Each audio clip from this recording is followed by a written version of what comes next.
ಇತ್ತೀಚಿನ ದಿನಗಳಲ್ಲಿ ಜಾಬ್ ಸಿಗೋದೇ ಬಹಳ ಕಷ್ಟ. ಕಾರಣ ಹಲವು ಉದ್ಯಮಿಗಳು ಆರ್ಥಿಕ ಬಿಕ್ಕಟ್ಟಿಗೆ ಸಿಲುಕಿ ಉದ್ಯೋಗದಲ್ಲಿ ನಷ್ಟ ಅನುಭವಿಸ್ತಾ ಇದ್ದಾರೆ. ಇದರ ಪರಿಣಾಮ ಭಾರತದಲ್ಲಿ ನಿರುದ್ಯೋಗಿಗಳ ಸಂಖ್ಯೆ ಹೆಚ್ಚಾಗ್ತಾ ಇದೆ. ಸ್ಟಡೀಸ್ ಪ್ರಕಾರ ಭಾರತದಲ್ಲಿ ನಿರುದ್ಯೋಗ ದರ ಇನ್ನೂ ಏರಿಕೆ ಆಗೋ ಸಾಧ್ಯತೆ ಇದೆ. ಇದು ಉದ್ಯೋಗಾಕಾಂಕ್ಷಿಗಳಿಗೆ ಶಾಕಿಂಗ್ ನ್ಯೂಸ್ ಆಗಿದೆ. ಅದರಲ್ಲೂ ಎಂಜಿನಿಯರ್ ಆಗಬೇಕು ಅನ್ನೋ ಕನಸು ಕಾಣ್ತಾ ಪದವಿ ಸೇರ್ತಾ ಇರೋ 83% ಪದವೀಧರರಿಗೆ ಉದ್ಯೋಗವೇ ಸಿಗ್ತಾ ಇಲ್ಲ ಅನ್ನೋ ಶಾಕಿಂಗ್ ವರದಿ ಬಿಡುಗಡೆಯಾಗಿದೆ. MBBS ಮಾಡಬೇಕು ಅಂದರೆ PUCಯಲ್ಲಿ ಅಗತ್ಯವಿರುವಷ್ಟು ಪರ್ಸೆಂಟೇಜ್ ಬಂದಿಲ್ಲ. ಮ್ಯಾನೇಜ್ಮೆಂಟ್ ಕೋಟಾದಲ್ಲಿ ಕೋಟಿಗಟ್ಟಲೆ ದುಡ್ಡು ಕೊಟ್ಟು ಮೆಡಿಕಲ್ ಸೀಟ್ ಪಡೆಯೋದಕ್ಕೆ ಆಗೋದಿಲ್ಲ. ಹೀಗೆ ಹಲವು ಕಾರಣಗಳಿಂದಾಗಿ ವಿದ್ಯಾರ್ಥಿಗಳು ಎಂಜಿನಿಯರಿಂಗ್ ಕೋರ್ಸ್ ಮಾಡ್ತಾರೆ. ಈಗಂತೂ ಎಂಜಿನಿಯರಿಂಗ್ ಕೋರ್ಸ್ ಮಾಡಿದವರ ಸಂಖ್ಯೆ ಮಿತಿಮೀರಿಬಿಟ್ಟಿದೆ. ವಿದ್ಯಾರ್ಥಿಗಳಿಗೆ ಎಂಜಿನಿಯರಿಂಗ್ ಮಾಡೋದಕ್ಕೆ ಎಷ್ಟೋ ಬಾರಿ ಇಷ್ಟನೇ ಇರಲ್ಲ. ಆದರೂ ಪೋಷಕರು ಮಾತ್ರ ಮಕ್ಕಳನ್ನು ಎಂಜಿನಿಯರಿಂಗ್ ಕೋರ್ಸ್ಗೆ ಸೇರಿಸ್ತಾರೆ. ಒಂದು ಕಾಲದಲ್ಲಿ ಭಾರೀ ಬೇಡಿಕೆ ಇದ್ದಂಥ ಈ ಕೋರ್ಸ್ಗೆ ದಿನೇ ದಿನೇ ತನ್ನ ಡಿಮಾಂಡ್ ಕಳೆದುಕೊಳ್ತಾ ಇದೆ.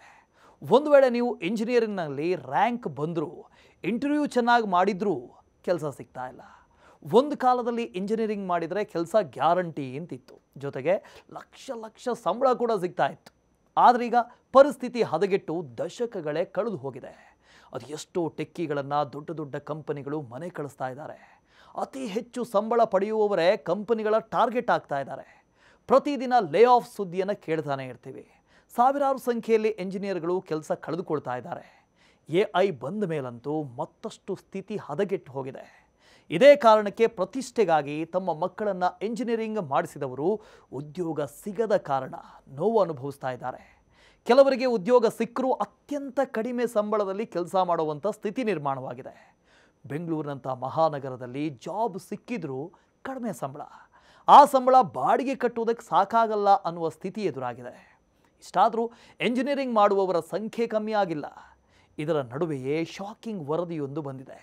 ಕಳೆದ ವರ್ಷ ಅಂದರೆ 2024ರಲ್ಲಿ ಎಂಜಿನಿಯರಿಂಗ್ ಪದವಿ ಪಡೆದ 83% ಮಂದಿಗೆ ಉದ್ಯೋಗವೇ ಸಿಕ್ಕಿಲ್ಲ. ಕೊನೆ ಪಕ್ಷ ಇಂಟರ್ನ್ಶಿಪ್ ಕೂಡ ಸಿಕ್ಕಿಲ್ಲ ಅಂತ ತಿಳಿದು ಬಂದಿದೆ. ಇದು AI ಜಮಾನ. ಇದರ ಪರಿಣಾಮ ಮಾನವ ಶ್ರಮದ ಅಗತ್ಯ ಕಡಿಮೆ ಆಗ್ತಾ ಇದೆ. ಹೀಗಾಗಿ ಹೆಚ್ಚು ಕಂಪನಿಗಳು ಆಟೋಮೇಷನ್ ಕೆಲಸದ ಮೊರೆ ಹೋಗಿದ್ದಾರೆ. ಹೀಗಾಗಿ ಲೇ ಆಫ್ ಆಗ್ತಾ ಇದೆ.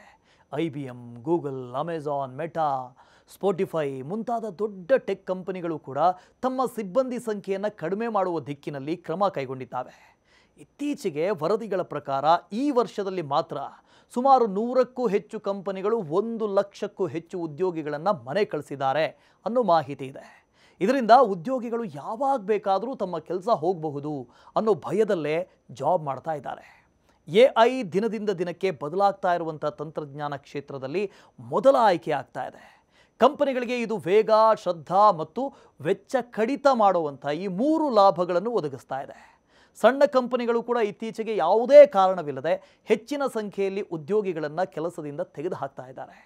ಎಲ್ಲ ಕಂಪನಿಗಳು AIನಲ್ಲಿ ಹೆಚ್ಚು ಹೂಡಿಕೆ ಮಾಡುವ ಉದ್ದೇಶದಿಂದ ಈ ನಿರ್ಧಾರಕ್ಕೆ ಬಂದಿದ್ದಾರೆ. ಕೃತಕ ಬುದ್ಧಿಮತ್ತೆ ಬಳಕೆ ಜಾಸ್ತಿ ಮಾಡುವುದಕ್ಕೆ ಮತ್ತು ಎಂಜಿನಿಯರ್ಸ್ ಸೇರಿದಂತೆ ಮಾರಾಟ ವಿಭಾಗದ ಕೆಲಸಗಾರರ ಉದ್ಯೋಗ ಕಡಿತ ಮಾಡೋದಕ್ಕೆ ಮುಂದಾಗಿದೆ ಅಂತ ಅಂತಾರಾಷ್ಟ್ರೀಯ ಸುದ್ದಿ ಸಂಸ್ಥೆಯೊಂದು ವರದಿಯನ್ನು ಮಾಡಿದೆ. ಮತ್ತಷ್ಟು ಇದೇ ರೀತಿಯ ಇಂಟ್ರೆಸ್ಟಿಂಗ್ ಕಂಟೆಂಟ್ಗಳಿಗಾಗಿ ನ್ಯೂಸ್ ಫಸ್ಟ್ ಎಜುಕೇಷನ್ ಚಾನಲ್ನ ಸಬ್ಸ್ಕ್ರೈಬ್ ಮಾಡಿ.